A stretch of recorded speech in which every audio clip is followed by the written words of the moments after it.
Hey y'all, welcome back. This week I'm gonna try something pretty off the cuff and design a character at random.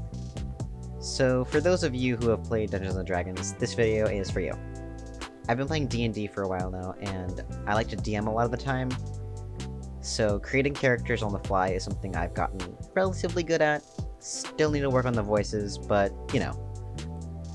So for this character, I randomly generated the characteristics by rolling a d20 on a character creation chart.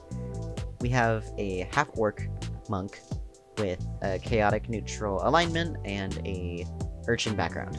I also, technically speaking, rolled a gender chart, which was pretty interesting since I came up with bi-gender for that role, so I tried to include both masculine and feminine traits into the design.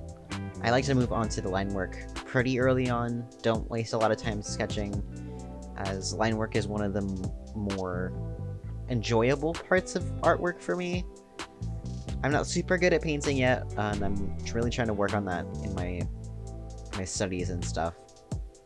So I like to really push the line work as far as it can go, and really incorporate that into the final drawing, as you will see. The hair is pretty wild in this one for sure. I want to have a lot of fun in both the flow of the hair and the coloring, as you will see shortly.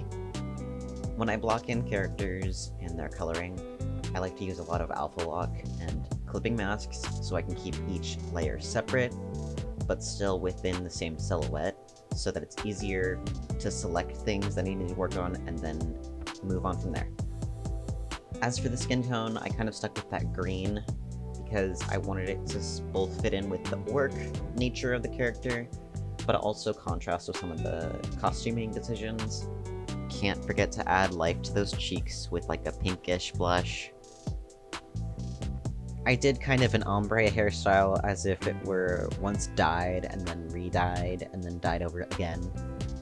I added a bit of contrast with that red-orange scarf to go from the green-blue hair. Moving on to some of the secondary details, adding a little bit of staining, as well as moving on to that colored line work.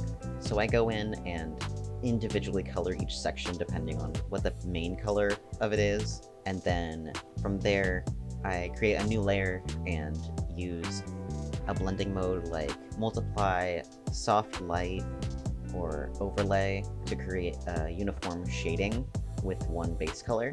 Sometimes it's tricky to get exactly the sculpt of the face with the shading, so it takes a little bit of noodling.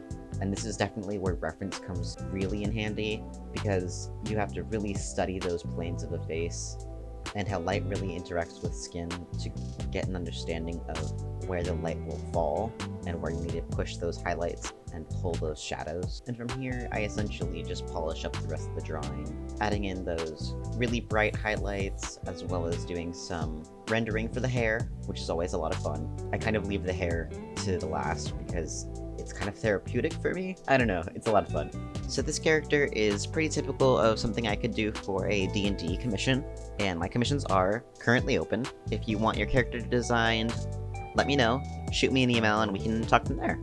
I know as a player, having a little piece of character art really helps get into it when you're playing, so D&D commissions are something I really love to do. And we're just about done. Adding in some background details always is like chef's kiss at the end. And there we have it. The first installment of a series I want to call Roll the Dice, where I randomly create a D&D character and do a time-lapse of them. Let me know what you think in the comments below. My commissions are currently open.